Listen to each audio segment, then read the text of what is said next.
this practice, we'll be supine and on the mat, or you can do this as a restorative practice when you're in bed. You'll need a block, a strap, and possibly a blanket if you have them. If you don't, we can improvise.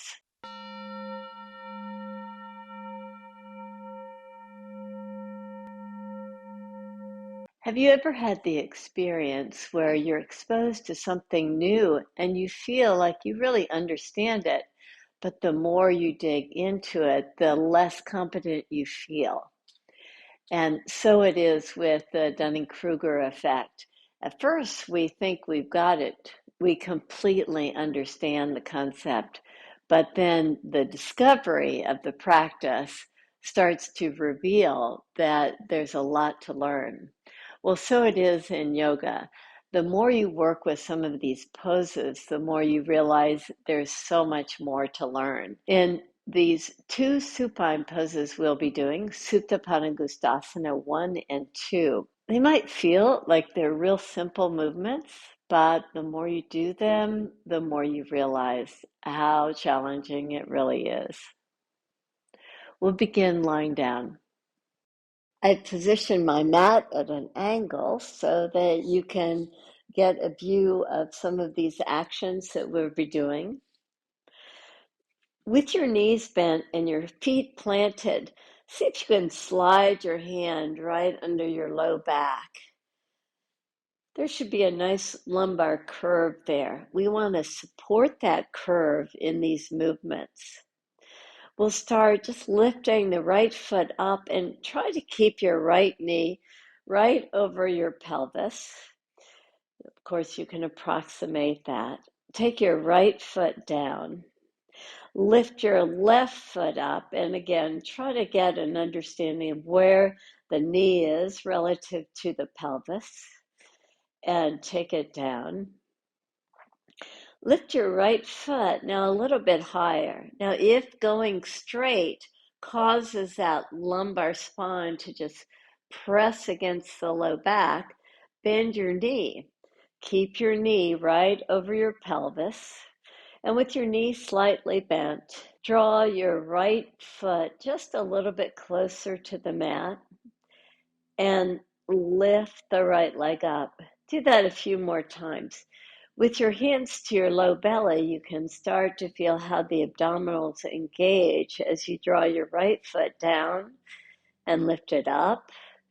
Do that a few more times. Take it down, spread your toes so that you've got nice tone in the leg.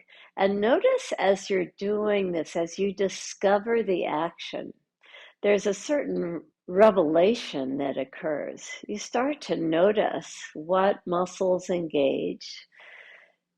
And even though the movement appears so simple, of course, the more you do it and the slower you do these actions, you start to notice how the engagement shifts. Now bend your right knee and plant your right foot on the mat. Now we'll take the left foot up. And let's discover the differences between the right and the left side. So see about keeping that alignment, the left knee over the left hip, as you come toward a straight left leg. Make sure you still have this nice arch in the low back. Spread your toes to tone and engage the legs. Lift your right foot up. Draw it down slightly. Keep a nice engagement. Just notice with this discovery of these actions, just notice now how you're learning more about not only the left leg that's doing these movements, as the right foot hugs the earth, the stability that the right leg enables just allows the pelvis to stay in this parallel movement as you just draw the foot up and down. Now release your left foot. Hold on to the edges of your mat. As you grip the edges of the mat, push the mat toward your feet. Keep that nice engagement. Take both legs up this time. Slight bend to the knees again, because if coming toward a straight leg just takes the low back to the mat, we want to engage in such a way that we can keep the lumbar curve. And again, that may require a slight bend to your knees, drawing the feet back slightly. With your left foot lifted, draw your right foot down slightly. And again, slightly more and slightly more. And inhale, lift your right leg up. Do the same with the left. Now imagine, we can't be that specific, but imagine you start at 90 degrees, you move the left leg to 60, then to 45, then to 30, and lift it up. Do the same with the right leg. Notice how the abdominals engage nicely. You're drawing the foot just slightly closer to the earth. And as you do, notice how much engagement there is as you get closer to the earth. The discovery of these actions, I'm on the left leg now, drawing it down and lift up. Now release your feet. Notice how the discovery of these actions create just a little bit more revelation, a little bit more understanding about the pose. So you can release your hands from the sides of the mat. Find your strap. Take your strap around your right foot. So bend your right knee and take the strap right at the base of the toes. Lift the strap straight up and reach the right heel toward the sky. Now lift your left leg up and have it right beside the right leg. Now notice if you've lost that space in the low back. So just draw the feet back slightly perhaps, or bend the knees slightly so that you can try to keep that same alignment of the knee right over the pelvis. Now with the right foot lifted, draw the left leg down. In the increments that we mentioned before, go from 90 to 60 to 45 to 30, and inhale, lift it up, keeping that awareness of your lumbar curve. Take the strap in your left foot so your left leg stays engaged. Your right foot hugs the left to start with. You just kind of refine your alignment, knee right over the pelvis, nice lumbar curve. With the toes spread, the arms straight, just draw the foot down in those different increments. And as you get closer to the earth, notice the engagement that you feel. You can lift the leg up slowly. The slower you go, the more you start to get an understanding of the actions. Now take both feet in the strap. Keep the toes very active to tone the muscles of the legs. See about reaching the feet just a little bit farther. Now it's a little bit harder to maintain that nice lumbar curve, so you have to work at it a little bit more. Maybe bending the knees will create just a little bit more curve with the toes reaching, but you don't want to lift up the pelvis completely. We've completely lost the action then. So make sure the pelvis is grounded. You've got a nice lumbar curve. Now free your left foot. And once again, with a little bit more stretch to the backs of the leg, you're still keeping the curve, maybe a bent knee to keep that curve. As you reach your right foot just a little bit further over your head, you're taking your left leg down, not on the mat, but close to it. And then you're going through those increments as you lift up. You're going slow, just staying really steady with your breath. Now slip your left foot into the strap, free your right, but start at that 90-degree angle. Now see if you can go a little bit further to get a nice stretch to the back sides of the legs without losing the curve. And release your right foot very slowly, very engaged, very toned leg as you draw it down toward the mat. And slowly lift it up and once again into the strap. So create that nice alignment with the knees right over the pelvis, the base of the toes reaching into the strap. And release the strap now with the inner big toes together. Bend your knees. See if you can keep the alignment, knees right over the pelvis. Nice lumbar curve. This time, take your arms over your head, and the arms can be in a cactus pose with the elbows slightly bent. Now free your right foot away from the left by drawing the right foot down toward the mat. Just kind of tap the mat before lifting the right foot up. Same thing, tap the mat, lift the right foot up, and tap the mat. Lift the right foot up. Do the same with the left. Draw the left toes down. Lift them up. And again, keep the lumbar curve. See about just creating this nice engagement in the abdominals. Now let's do both of them together. So with the inner big toes, inner ankles touching, draw your toes down toward the mat,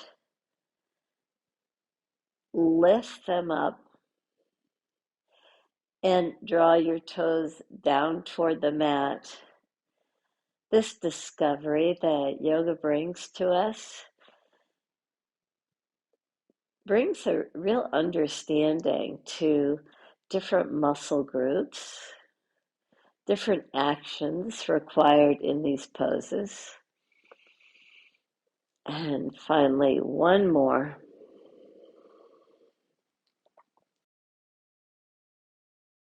Before releasing your feet to the mat, now extend your legs out and extend your arms out so you get this nice fullness. You can interlace your fingers and reach your interlaced fingers away from your head. And the pose just helps you discover the breath more fully, the length to the right side and left side ribs. Now interlace your fingers the opposite way and reach out again. Keep a nice focus to your breath, nice fullness to the sides of the body. Now release your hands to your side, bend your knees and plant your feet.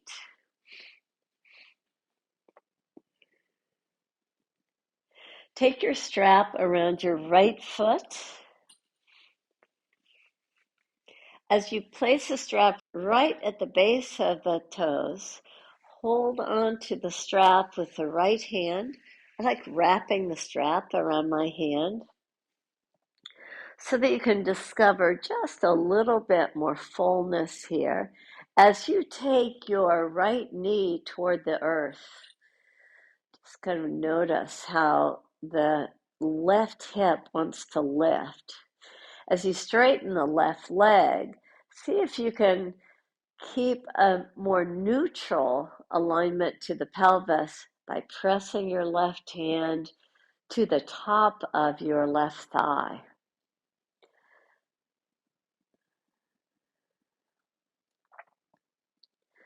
Now release out of that pose. Take your strap around your left foot, just right at the base of the toes again. Hold on to the strap.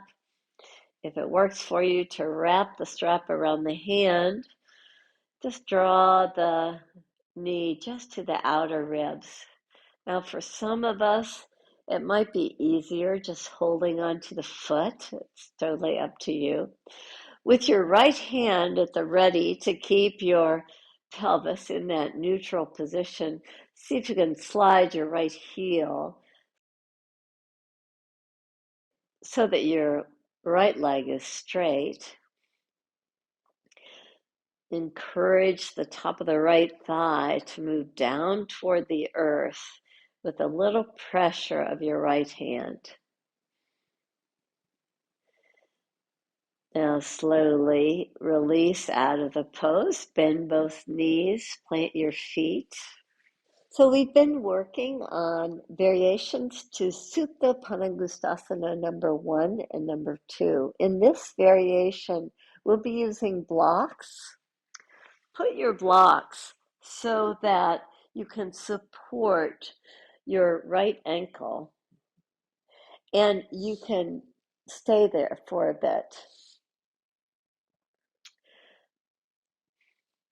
So we'll start the movement by drawing your right knee to the right side, support the right ankle or the right shin bone, whatever works for you, and notice if your knee is really high in this, you probably want to take the blocks a little bit higher.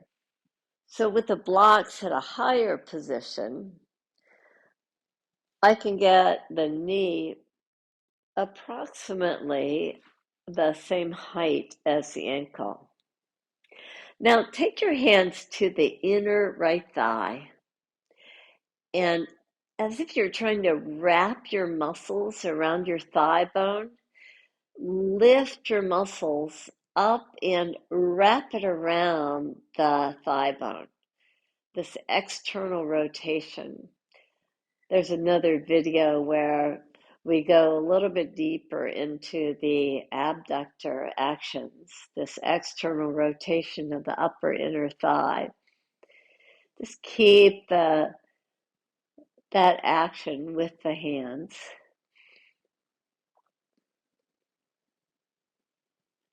Now free your hands away from the leg. You still have that strong external rotation. Slip your right hand under your right hip. And notice how that helps you take the left hip down a little bit. So as you do, you come to a more neutral alignment of the pelvic area. As you straighten your left leg, can you keep that feeling of the neutral alignment? I'm just going to notice as you stay into this pose a little bit longer than you usually might. Just going to notice what's happening on the right side. So you can slide your hand out and draw your right knee up and plant your right foot and bend your left knee. Now move the blocks to the left side. And in yoga, you just start to discover, like the more you practice, the more you find, oh, the left side is so different than the right. So let's see, let's take the left knee over to the left side. And for me, it feels like I can take the blocks down just slightly.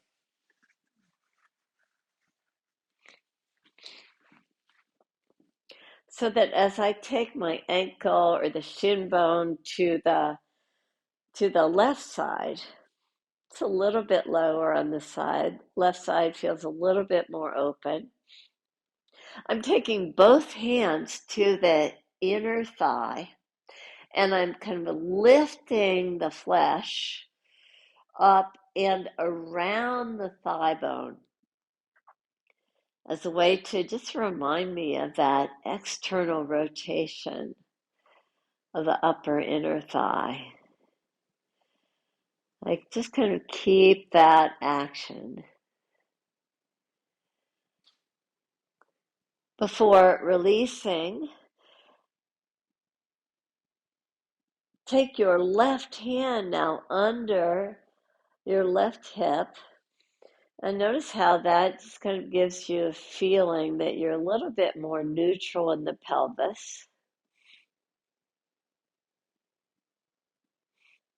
Kind of elevates the left hip. Now reach your right leg out and just pause in the pose. This discovery, this revelation that comes with discovery takes time. In the studies about this kind of confidence about knowing something at first, but the more you dive into it, the more you realize there's so much more to learn. And so it is with the body. As we do these yoga poses and just go a little bit deeper into the practice, maybe slow down some of these actions so that we can assimilate things better. We just get deeper. Now slowly lift your left knee up, bend your right knee, park your left foot down. Now take your strap around the right foot again, right at the base of the toes. Lift your right foot up and check to see if you have a nice lumbar curve. For this one, let's leave your left foot down so that we can keep the hip in that neutral position as much as possible as you take your right foot over to the right side, not too far, so that you can keep that balanced action on the left side. If you feel like you've got it and you can straighten your left leg, by all means do that.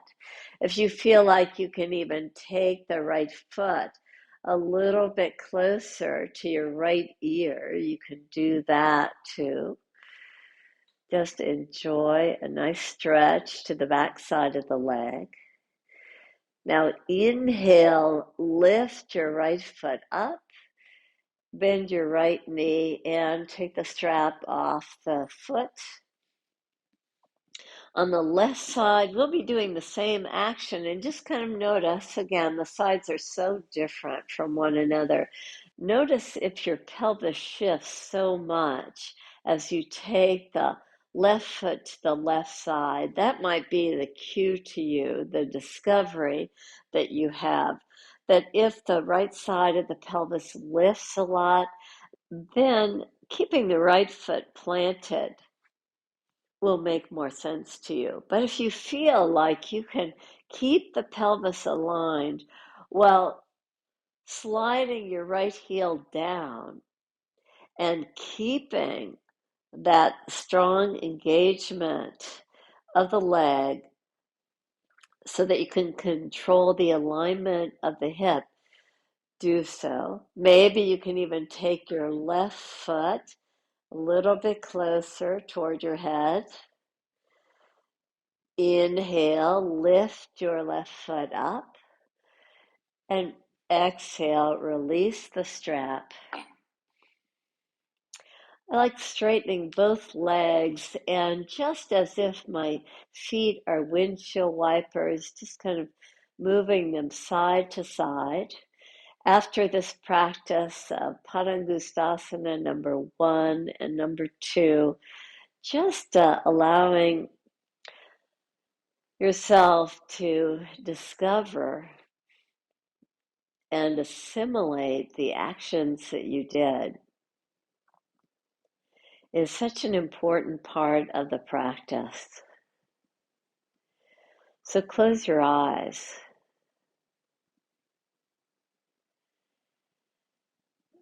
Come to this awareness of your breath.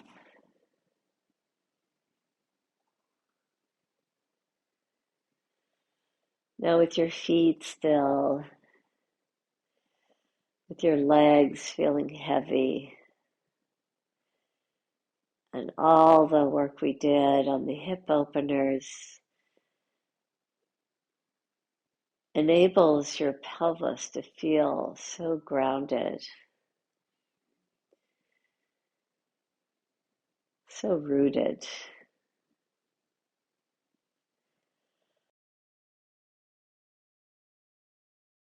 In the yoga practice, when you discover these different attributes, the different asymmetries,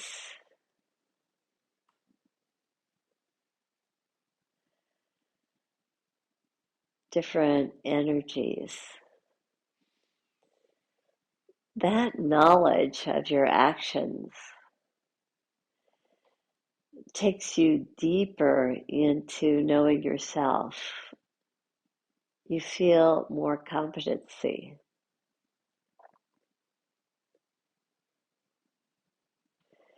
And that competency leads to self-discovery that puts you in a state of confidence.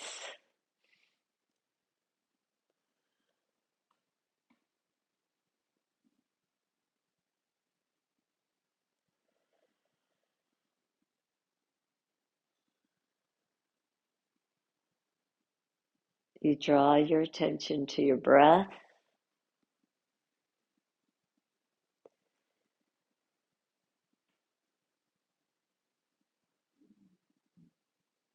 to the ease that that discovery brings,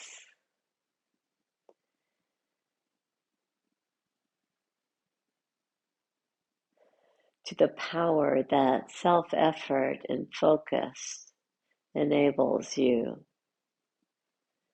to perceive.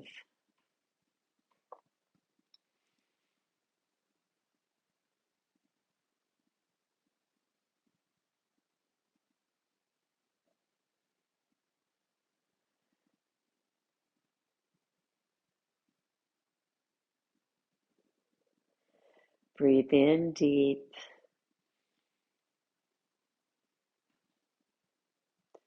Breathe out long.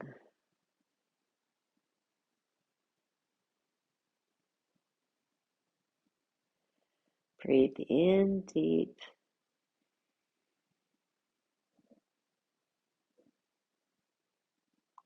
Breathe out long.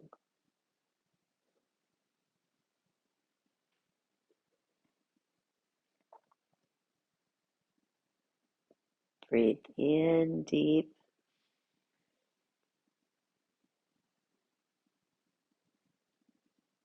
Breathe out long.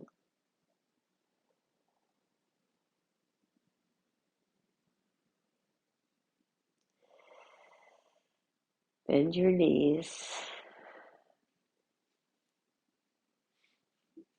Plant your feet. Reach your arms up and over to roll to the right side. And slowly lift yourself up to come to a seated position.